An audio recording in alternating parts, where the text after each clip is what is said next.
O Egito é uma terra de tesouros escondidos, segredos enterrados e séculos de mistérios não solucionados. Talvez o maior deles seja a Esfinge. Ninguém sabe ao certo quem a construiu ou quando. O fato de ser tão majestosa nos obriga a perguntar quem é ela. É um enigma de 4.500 anos que agora, com os últimos avanços da ciência, tem novas pistas. Surgem novas teorias que desafiam a versão histórica tradicional. O enigma da Esfinge poderá ser solucionado de uma forma totalmente inesperada?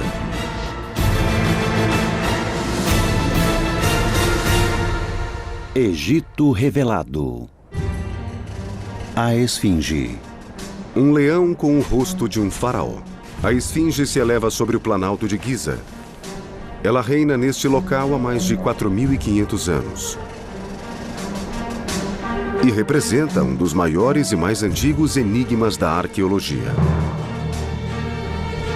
Não sabemos exatamente quem construiu a Esfinge porque não há nenhum nome inscrito nela.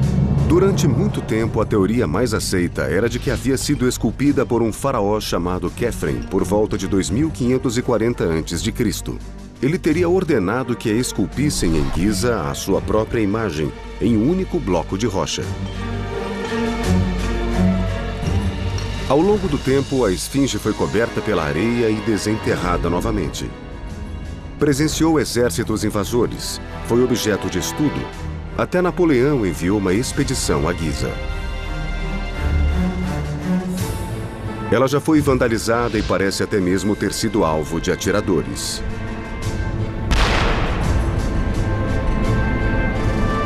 Mas ainda resiste, vigiando o acesso às pirâmides.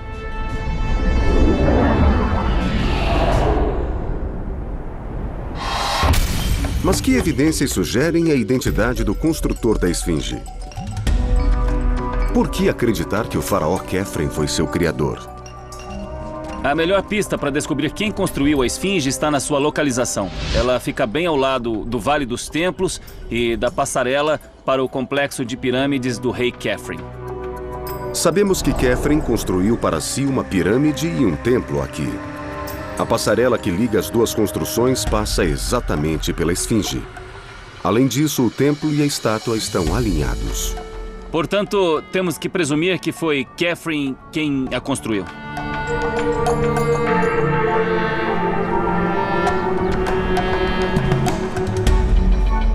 O Dr. Zahi Hawass estuda a Esfinge há mais de 20 anos. Ele está convencido de que ela é obra de Khephren. Para ele, a prova está em um enorme monolito de pedra localizado entre as patas da estátua. Conhecida como Estela do Sonho, traz inscrita a história do faraó Tutmés IV. Ela conta que o príncipe, quando jovem, caçou aqui. Exausto devido ao grande calor, ele se deitou para descansar e dormiu à sombra da Esfinge semi-enterrada. Enquanto isso, a Esfinge ficou totalmente coberta pela areia. E Tutmés IV teve um sonho. E no sonho, a Esfinge lhe disse: "Meu filho Tutmés, estou em agonia. A areia está me matando. Se remover a areia, farei de você o rei do Egito." Segundo a inscrição, Tutmés removeu a areia e foi coroado faraó. O próprio Tutmés ordenou a inscrição no monolito para que a lenda se perpetuasse. Mas o que realmente interessa aos egiptólogos é uma outra linha da antiga escritura. Neste texto hieroglífico, há algumas letras do nome de Khephren. Embora estejam parcialmente apagados, alguns dos símbolos que compõem o nome de Khephren podem ser vistos com nitidez. Muitos arqueólogos acreditam que esta é uma evidência sólida de que Khephren é o autor da Esfinge.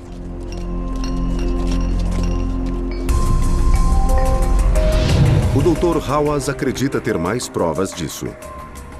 A passarela que leva à pirâmide de Khephren tem um canal de drenagem que desemboca na área onde está a Esfinge. Hawass argumenta que a passarela não teria sido construída desta forma se a esfinge já existisse. Os egípcios jamais construiriam esse canal se a esfinge já estivesse aqui, sem chance. E como fizeram a esfinge depois que a passarela estava feita, então foi Khephren. O canal de drenagem, a posição da esfinge em relação à pirâmide de Khephren e o fato de seu nome aparecer na Estela do Sonho, todas as evidências parecem afirmar que Khephren construiu a esfinge. Durante quase 2 séculos, os egiptólogos concordaram. As coisas eram assim e as aceitamos simplesmente como verdadeiras porque ninguém jamais questionou se a identificação batia. Isso só começou a mudar nos últimos anos. Surgiram novas teorias e novas ideias, algumas delas fora do mundo da egiptologia. Elas incendeiam o debate. E se a esfinge foi construída por outro e não por Khephren? Questionando mais uma vez a teoria sobre Khephren, os egiptólogos tentaram verificar se a esfinge de fato se parece com seu construtor. Se existe semelhança com o faraó. Por sorte, Khephren parece ter se encantado com sua própria imagem. Existem nada menos que 9 estátuas disponíveis para comparação, todas recuperadas no Vale dos Templos de Khephren. À primeira vista, há uma certa semelhança, mas também uma anomalia. Em todas as outras estátuas, Khephren usa uma falsa barba cerimonial. Então, por que ela não está presente ali na maior estátua de todas, a Esfinge? Talvez haja uma explicação simples. Quando a Estela do Sonho foi descoberta em 1816, os arqueólogos também encontraram grandes fragmentos de uma barba de pedra. Ela teria simplesmente desabado do rosto da Esfinge? Reunindo os fragmentos, podemos recriar uma esfinge que evoca tanto as estátuas de Khephren quanto a imagem da Estela do Sonho. Mas um eminente egiptólogo, o Dr. Rainer Stadelman, não concorda com essa ideia. Ele acredita que a barba tem um estilo inadequado para aquele período. Sabemos que a barba era do novo reinado e temos certeza de que era uma barba redonda com um adereço ao lado. Então, essa não é uma barba original. Stadelman acredita que a barba encontrada não fazia parte da escultura original, mas foi adicionada mais de 1000 anos depois por volta da época de Tutmés IV e da inscrição da Estela do Sonho. O egiptólogo Vassil Dobrev estuda a esfinge desde 1987. Ele acredita que a pequena esfinge diante do Museu do Cairo oferece mais provas de que a barba não estava lá quando a esfinge de Giza foi esculpida. Aqui temos um ótimo exemplo de uma esfinge com barba original. Quando a barba é cortada, podemos ver vestígios dela. Na esfinge é exatamente o oposto. O queixo está perfeito e não há nenhum sinal de barba, o que mostra que a esfinge foi esculpida sem barba desde o início. Do contrário, ela deveria parecer assim. Se havia uma barba no começo, mas ela caiu ou foi removida, deveria haver algum tipo de marca ou dano. A teoria de que o faraó Khephren construiu a esfinge é questionável. Mas e quanto à Estela do Sonho? O monolito parece ligar a esfinge explicitamente a Khephren. Rainer Stadelman encontrou evidências que sugerem uma explicação menos óbvia. Ele analisou outro monolito pertencente ao mesmo período. Esta linda ardósia foi encontrada 100 anos depois da Estela do Sonho. E foi totalmente esquecida. Ninguém fala dela. Estava bem ao lado da esfinge e repete a mesma frase da Estela do Sonho, mas fala de Khephren e Kelps. Kelps, um segundo nome que agora está sendo ligado à esfinge. Como o nome de Khephren aparece aqui, presumiu-se que ele fez a esfinge. Mas este novo nome muda tudo. O pai de Khephren, Kelps, não era um faraó qualquer. Ele talvez tenha sido o maior construtor do Egito Antigo, o construtor da Grande Pirâmide. A esfinge teria sido obra sua e não de seu filho? Ao reanalisar as evidências, os arqueólogos estão começando a reescrever a história.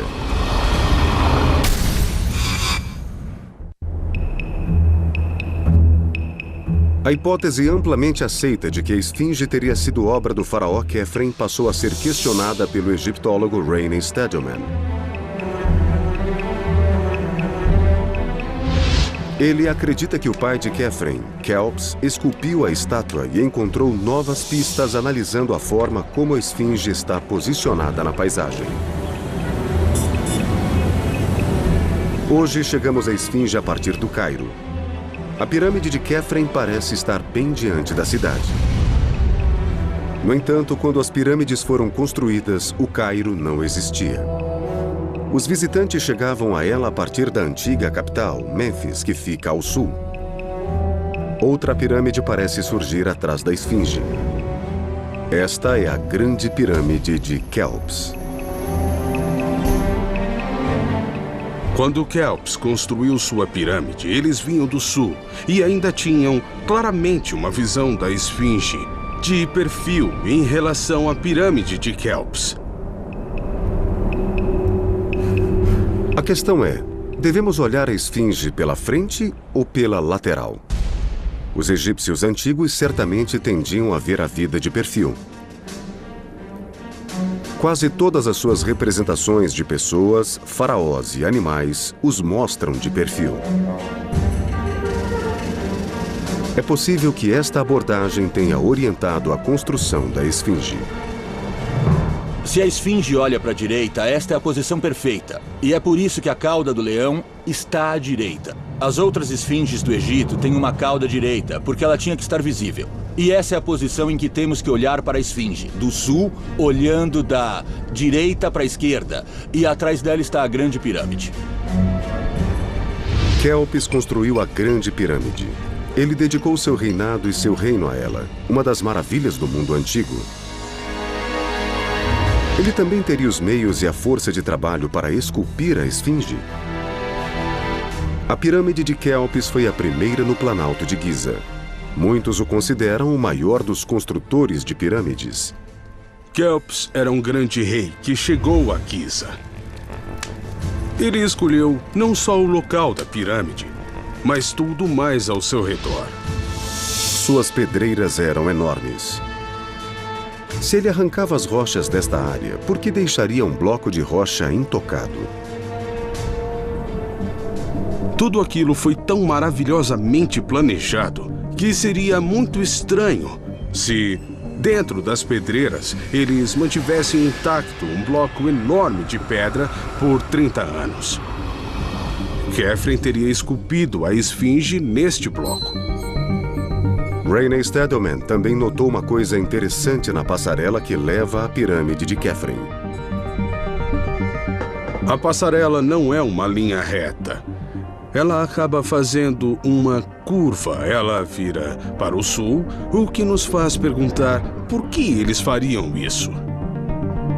O motivo para ela fazer essa curva é que devia haver um monumento pré-existente aqui. E esse monumento só poderia ser a esfinge. Então, a passarela sugere que a esfinge foi criada antes do reinado de Khafre, e seu pai, Kelps, foi o primeiro faraó de Giza. Para mim, todos esses achados indicam com absoluta segurança que foi Kelps quem criou a esfinge. Mas como saber se a esfinge representa o rosto de Kelps?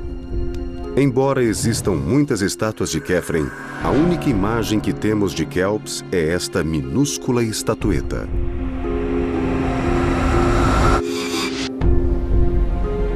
Não se pode comparar uma estátua de 5 centímetros com a enorme face da esfinge.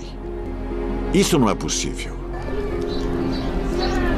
Mas Jonathan Foyle, um arquiteto especializado em história, está disposto a tentar.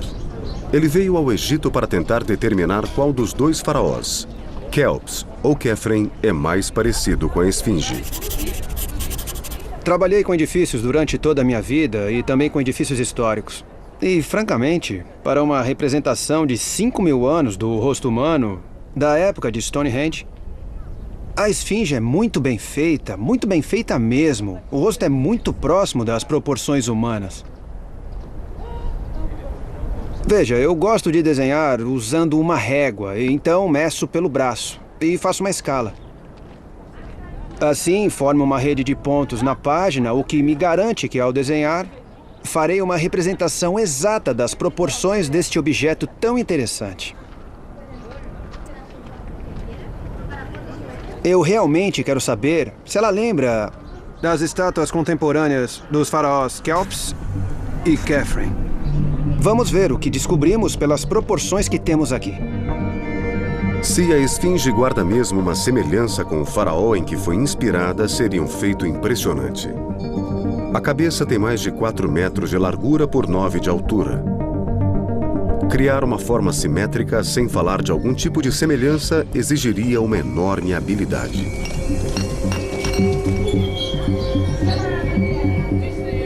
Mas Foyle descobriu alguma coisa em seu desenho que poderia determinar se a esfinge se parece com algum dos 2 faraós?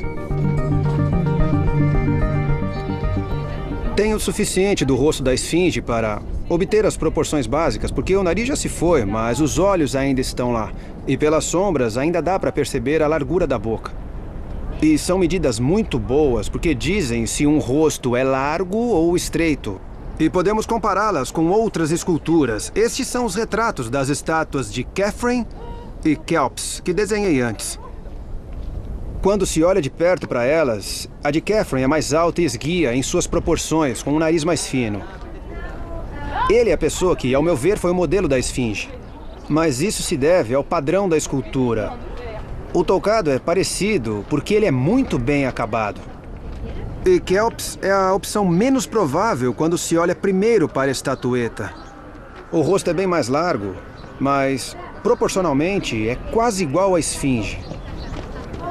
Se pensarmos no que as pessoas viam na época e compararmos, tentando olhar sob sua perspectiva, eu diria que é mais provável que a esfinge represente Kelps do que Khafre. Portanto, as proporções faciais da esfinge parecem ser mais parecidas com as do pai de Khafre. A análise de Jonathan Foyle é válida, mas sozinha não encerra a polêmica. O egiptólogo Vassil Dobrev pesquisou arquivos históricos em busca de mais informações sobre a aparência de Kelps. Ele pretendia descobrir especificamente se o faraó alguma vez usou barba. Eles tinham várias outras imagens de Kelps vindas de diferentes lugares e todas o representavam sem barba. Mas esses documentos foram esquecidos, nunca foram levados em consideração. Aqui vemos inscrições em rocha, em que Kelps é nitidamente representado sem barba. E o que é mais importante, 2 outros documentos de seu templo mortuário em Giza. E em um pequeno fragmento de um vaso, uma tigela, o rei é representado totalmente sentado e também está sem barba. Na verdade, o que eu descobri não foi só uma estátua em que todos conhecem, mas que 100% das imagens conhecidas de Kelps o mostram sem barba. Então, este é um argumento muito forte e mostra que a esfinge sem barba poderia ser de fato Kelps. Este é o barco solar de Kelps. Ele permaneceu enterrado por quase 4.500 anos, bem ao lado de sua pirâmide. Este barco foi achado em 1954 por acaso, mas estava desmontado em pedaços ao sul da grande pirâmide de Kelps. Hoje ele foi restaurado ao estado em que foi enterrado, como parte das regalias funerárias de Kelps. Este barco era uma oferenda a Kelps, construído para levá-lo em sua travessia gloriosa pelo mundo dos mortos até a outra vida. Quem o ofereceu era muito rico e tinha grande respeito por Kelps. O Dr. Hawass pode identificar essa pessoa. Para isso, ele entra na tumba onde o barco foi encontrado. Havia 1.224 peças do barco guardadas sob 41 lajes de calcário.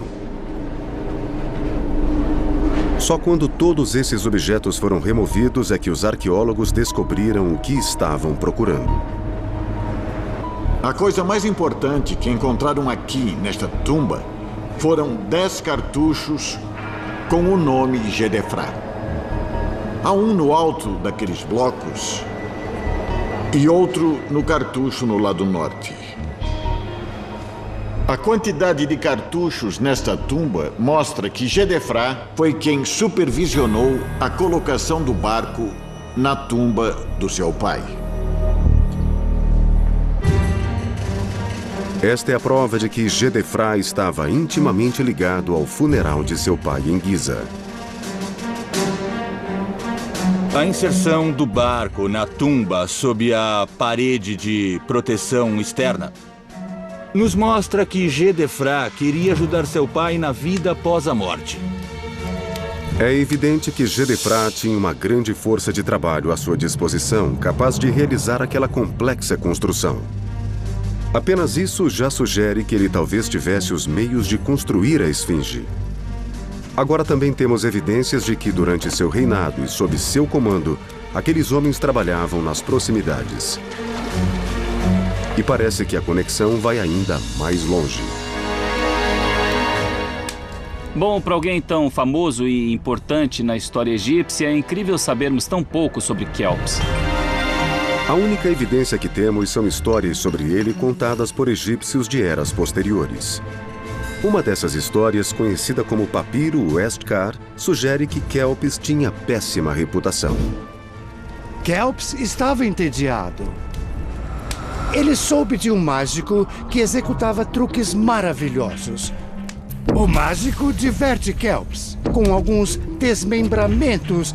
Por exemplo, uma vez ele despedaçou um crocodilo e depois o juntou de novo da cabeça à cauda. O crocodilo então saiu mancando pelo chão. E Quéops disse: "Uau, que legal! Temos um prisioneiro. Por que não o trazemos aqui para você despedaçá-lo e juntá-lo de novo?" E o mágico repreendeu o rei sem hesitar, dizendo: "Não tratamos seres humanos dessa forma indigna." E esta seria a origem, por assim dizer, do que viria a se tornar a difamação póstuma da memória de Quéops como um tirano horrível que era absolutamente desprezível, um tirano no pior sentido da palavra. Como se não bastasse, ao construir a maior pirâmide do mundo, ele colocou nos ombros de seu povo um pesado fardo. Isso é evidente no legado que Quéops deixou a seu filho. A construção da Grande Pirâmide exigiu mais de 5 milhões de toneladas de pedras e levou décadas para ser concluída. No interior da Grande Pirâmide, o Dr. Zahi Hawass se maravilha com a mobilização das pessoas e recursos que uma construção desta magnitude exigiu. Tudo isso foi feito com granito.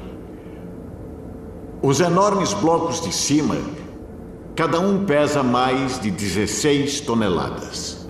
Sabemos que os egípcios trouxeram o granito de Assuã, quase 1.000 quilômetros ao sul das pirâmides. Estas lajes de granito devem ter sido trazidas pelo Nilo em grandes barcos. O que Quéops havia realizado era uma obra sem precedentes, seja em dimensões ou custos. O Egito pagou o preço como nação. A construção das pirâmides colocou uma pressão enorme sobre a economia do país. E algumas pessoas argumentam que, nesse contexto, as pirâmides levaram à falência a nação egípcia devido ao esforço despendido para construí-las. Quer dizer que quando Gedefra, o filho de Quéops, chegou ao poder, Quéops teve que remobilizar o povo do Egito, pois ele queria uma pirâmide para si próprio. Gedefra queria uma pirâmide. Era o segredo da vida eterna, uma necessidade fundamental. Mas ele havia herdado um país esgotado e em decadência. Vassil Dobrev desenvolveu uma teoria, mas ela não explica como Gedefra conquistou o apoio do povo para construir sua pirâmide. Acredito que Gedefra construiu a esfinge para seu falecido pai, Kelps. E que a esfinge representa Kelps como um rei ressuscitado. Dobrev acredita que Gedefra esculpiu a esfinge não para representar a si mesmo, mas a imagem de seu pai poderoso, Kelps. A estátua estava lá para intimidar o povo. Eles a fizeram por medo. E esse medo vinha da imagem da esfinge. E isso representava o rei morto Kelps, ressuscitado. Então ele estava de volta para vigiar o povo. Então, por isso, mais tarde o povo a chamou de Esfinge, Abu-Ahul, pai do terror. Dobrev acredita que Gedefra, na verdade, não homenageava o pai, mas o invocava como uma ameaça. O domínio que Kelps exercia sobre o Egito foi tão poderoso que se fez sentir mesmo após sua morte. Na visão de Dobrev, é por isso que Gedefra ordenou aos trabalhadores que imitassem a aparência de seu pai na maior estátua já concebida. Uma ambição inédita e incomparável. A Esfinge. É uma teoria válida que explica o rosto da estátua, mas contém uma falha. Novas evidências sugerem que a Esfinge é anterior às pirâmides. Elas levaram o pesquisador a criar uma teoria radical. No passado, a estátua teria exibido uma face diferente? Os arqueólogos chegaram a uma nova teoria. Depois de a construção da Grande Pirâmide exaurir o Egito, o faraó Gedefra precisava de algo que restaurasse a fé do povo no poder do faraó. Para isso, construiu a Esfinge. Mas como ele pode ter realizado um feito tão excepcional se não há nenhum registro anterior da construção de algo do gênero? Ela foi a primeira a ser construída em uma escala tão monumental. Ela não era apenas uma obra sem precedentes, mas também incomparável. O Monte Rushmore foi o primeiro exemplo mais próximo. Mesmo assim, estes rostos de pedra têm 17 metros, enquanto o da Esfinge tem 19 metros. A Estátua da Liberdade tem 45 metros, mas é feita de lâminas de cobre prensados sobre uma estrutura interna de aço. A Grande Esfinge é realmente única. Como os egípcios antigos, há quase 5.000 anos, puderam executar uma construção de tamanha magnitude e precisão? O escultor Danny Roy é especialista em restauração do Egito Antigo. Nos velhos tempos, os egípcios teriam usado um martelo de madeira. Este é um martelo moderno, mas o cinzel que eu estou usando é uma réplica do que teriam usado naquela época. O cobre é bem mole, mas para entalhar no calcário, essa ferramenta é bem eficiente. Com andaimes simples e ferramentas primitivas, os egípcios antigos iniciaram seu ambicioso projeto. Mesmo hoje, com a ajuda de modernas ferramentas, esculpir uma pequena esfinge é uma operação complicada. Naquela época, deve ter sido uma odisseia. Era um enorme canteiro de obras. Eles precisaram de cortadores de pedras, escultores, de ferreiros, de carpinteiros, para fazer as ferramentas de madeira. Para esculpir uma esfinge nos dias de hoje, empregamos praticamente as mesmas técnicas. A princípio, blocos enormes precisariam ser lavrados para revelar a forma básica da esfinge. Mas eram técnicas novas que nunca tinham sido testadas. Não havia lugar para erros, nem segundas chances. Lentamente, à medida que os detalhes começaram a surgir, artesãos especializados assumiram o lugar dos pedreiros. Começava a difícil tarefa de moldar proporções uniformes e uma fachada semelhante ao faraó. Hoje, a esfinge ainda preserva sua aparência e grande parte dos detalhes, mas quando foi criada, exibia outro nível de ornamentos. Podemos ver ainda vestígios das cores que estavam no rosto. Era uma imagem bem colorida. Achamos que as partes do corpo da esfinge devem ter sido tingidas de vermelho, o que na convenção egípcia representa a carne do homem. A carne da mulher no antigo reinado era amarela. Então sabemos que a esfinge representa um homem e supomos que o toucado deve ter sido listrado como era o de Tutankhamon, talvez alternando o dourado e o azul. Não sei se temos cores suficientes para provar isso, mas com certeza era colorido. Deve ter sido uma visão magnífica. Uma representação apropriada do rei, esculpida no leito de rocha do Planalto de Giza. Mas o geólogo Colin Reeder acredita que o enigma das origens da esfinge pode ser abordado de outra forma. Ele encontrou evidências que sugerem mais uma teoria alternativa. Para entendê-la, temos que olhar as paredes externas que cercam a escultura. Pensaram na altura total do corpo e removeram todo o calcário à sua volta, construindo assim o recinto da esfinge. Estes muros de proteção foram feitos pelo homem, mas desde sua criação sofreram forte erosão. Eles possuem uma aparência arredondada, especialmente os muros posicionados a oeste, diretamente atrás da esfinge. Reeder está convencido de que a erosão ocorreu depois que grandes temporais inundaram o Planalto de Giza, invadindo o recinto da esfinge. O Planalto de Giza se inclina para o lado certo, em direção ao recinto da esfinge. O terreno continua elevado por cerca de 2 quilômetros à frente da pirâmide de Khafre, então é uma área propensa a inundações. No entanto, Reeder acredita que o padrão das inundações foi interrompido quando Kelps construiu sua pirâmide. Quase 30 metros acima do recinto da esfinge, há uma pedreira que hoje está cheia de areia. As pedras que ela forneceu se tornaram a pirâmide de Kelps. Podemos imaginar aquela pedreira como uma grande bacia na superfície do Planalto que recebia todo este fluxo, mas em vez de atravessar toda a superfície do Planalto até chegar ao recinto da esfinge, a água desembocava de repente na pedreira. Na visão de Reeder, isso só pode significar uma coisa. A esfinge só poderia existir em Giza antes da primeira pirâmide ser construída. A investigação de Colin Reeder sobre a erosão em Giza o levou a uma nova teoria que questiona a verdadeira idade da esfinge. A pedreira de Kelps deteve a inundação no recinto da esfinge, mas as paredes ainda mostram sinais de uma erosão de longo prazo. Isso significa que o recinto deveria estar lá antes da pedreira e que a esfinge deve ter surgido algum tempo antes das pirâmides. Se Colin Reeder estiver certo, quanto ainda precisamos voltar no tempo? Os trabalhos em pedra só começaram por volta da primeira dinastia da civilização egípcia, 400 anos antes da construção das pirâmides de Giza. Isso forneceu a Reeder um período de tempo. A maioria dos arqueólogos acha que Giza não era nada além de um deserto até a construção das pirâmides.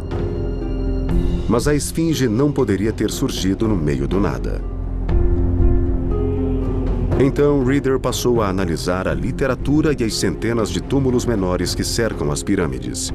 Ele procurava pelas tumbas mais antigas da região. Nós não temos muitas evidências de tumbas primitivas em Giza. Mas tudo isso talvez seja porque o que havia lá, se é que havia, foi coberto por construções posteriores. As pirâmides eram 3 monumentos grandes, projetados e construídos ao longo de décadas. Milhares de trabalhadores devem tê-las erguido. Giza deve ter sido, em sua época, o maior canteiro de obras da Terra. Se não houver vestígios em Giza de tumbas antigas ou estruturas, isso não deve ser uma surpresa. Mesmo assim, Colin Reeder notou algo que passou quase despercebido. Esta tumba em Giza parece ter características que a tornam mais antiga do que as pirâmides. Ela parece um palácio submerso. Quando os construtores das pirâmides chegaram, eles a reutilizaram e modificaram. Essas alterações camuflaram a verdadeira idade da tumba. Finalmente, nessa tumba, obtive provas de que havia atividade em Giza antes da construção das pirâmides, antes do reinado de Kelps. Tudo indica para uma data provavelmente da segunda dinastia. Segundo Colin Reeder, as evidências geológicas sugerem que a esfinge era mais antiga que as pirâmides. A tumba prova que os egípcios antigos de fato construíram neste local. Ela também parece ter sido adaptada e usada por gerações posteriores. Talvez o mesmo tenha se dado com a esfinge. Ela já estaria aqui construída por outra pessoa quando um dos faraós das pirâmides decidiu alterá-la para seus próprios fins? É no que Colin Reeder acredita e ele está disposto a sugerir uma última teoria radical para solucionar o enigma da esfinge. Ele acha que a esfinge surgiu como um leão.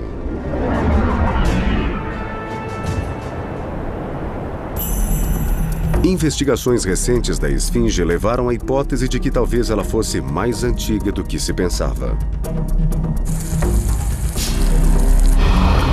E que só foi restaurada pelos faraós construtores de pirâmides centenas de anos depois de sua criação original. Jonathan Foyle, do Fundo Mundial de Monumentos, usa seus conhecimentos para testar esta teoria. A vista frontal da esfinge é uma das mais famosas do mundo. Não é estranho que seja tão imponente, mas quando chegamos pela lateral, ela fica meio estranha, porque quando eu a desenhei em escala, esta fera meio homem, meio leão, parece esticada demais, parece ter passado por um instrumento de tortura para ficar tão fora de proporção. Então, isso foi uma escolha ou uma circunstância? Uma explicação convencional para essas proporções incomuns é que, enquanto escavavam a esfinge, os trabalhadores encontraram problemas. Somente diante das patas traseiras é que há concreto. Dá pra ver que foi derramado e texturizado. Mas me lembro de ter visto fotos antigas da esfinge e há uma fissura naquela área, uma fenda natural na rocha. Você pode ver que está sombreada no desenho, mas é evidente que foi preenchida durante a restauração. Bem, se há uma fissura e as grandes patas traseiras estão bem atrás dela, será que é por isso que o leão é tão longo? Eles construíram as patas atrás daquela grande fenda na rocha para ocultar uma falha? Será que pensaram que se pusessem as patas traseiras na frente dela, por exemplo, o leão ficaria curto demais? Essa é a questão que coloco. Agora vou desenhar o que penso ser um leão bem proporcionado contra a cabeça da esfinge e ver o que acontece. O Dr. Zahi Hawass acredita que há uma explicação simples para as estranhas proporções da esfinge. Há só uma forma de demonstrá-la e consiste em escalar até um ponto onde poucas pessoas já estiveram, no dorso da própria esfinge.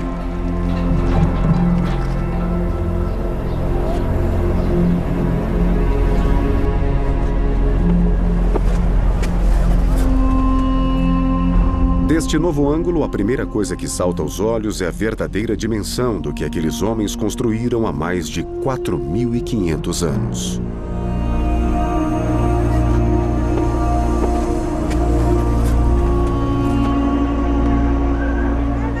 Acho que é a primeira vez que trago uma câmera de TV aqui no alto da esfinge.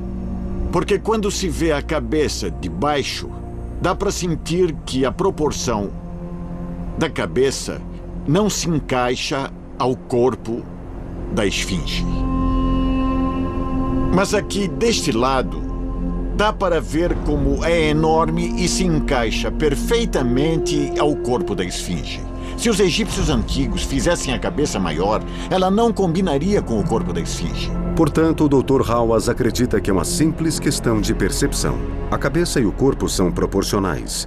Mas será que Jonathan Foyle concorda? Bem, eu fiz esse desenho mostrando a esfinge como ela é, com uma cabeça pequena e o corpo esguio de um leão. A fissura está bem aqui, olha. Eu fiz um desenho que mostra o corpo de um grande felino sentado em posição de alerta, em proporções mais precisas. Bem, se é isso que os construtores da esfinge tinham em mente quando começaram com a cabeça, não acho que a fissura na rocha era um problema, porque eles eram bons pedreiros. Mas eles a preencheriam, então por que não fazer direito se queriam aquele formato desde o começo? E não é só a parte traseira que foi afetada, eles também deixaram as patas da frente fora de proporção. Mas há outra explicação possível, já que a cabeça parece pequena por comparação. Será que no passado o corpo do leão estava em perfeita proporção com uma cabeça realmente maior que foi cortada e remoldada? Então quem ou o que essa primeira cabeça representava? Para os egípcios antigos, o leão parecia ter um significado especial. 3.000 anos antes de Cristo, havia leões aqui. O clima era bem diferente. O que hoje é um deserto, antes era uma savana. Os egípcios devem ter sido os primeiros seres humanos que conhecemos a representar o rei com um leão. Os egípcios gostavam de caçar leões, mas também gostavam de se identificar com eles, dando o nome de leão às pessoas. Havia um rei leão, por exemplo. Se você analisar uma dessas paletas pré-dinásticas, a paleta do campo de batalha, ela mostra muitas pessoas envolvidas em um conflito. E no meio da batalha há um leão selvagem que provavelmente significa um antigo rei representado como um leão para expressar seu poder esmagador contra os inimigos.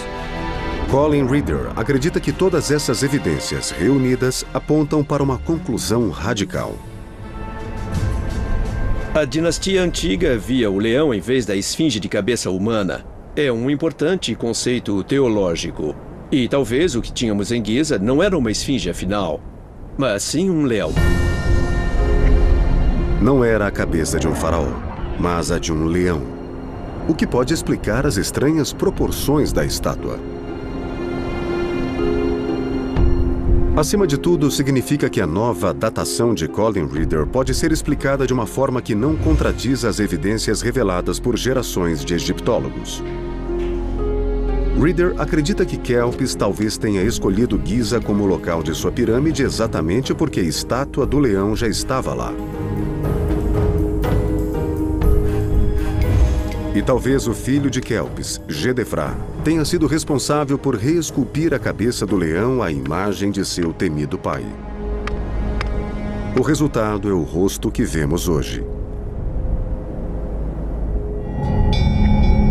Houve um tempo em que os egiptólogos achavam que a idade e a identidade da estátua eram indiscutíveis. Agora há outras formas de desvendar o enigma da esfinge. Alguns acreditam que foi construída por Kelps, outros que foi obra de seu filho, outros ainda dizem que a esfinge é bem anterior a ambos. Talvez com o tempo novas pistas e diferentes nomes apareçam. Em algum lugar deve haver a evidência final e irrefutável que explique esta incrível estátua. Assim como fazemos hoje, muitas pessoas no passado esforçaram-se para revelar o mistério da esfinge.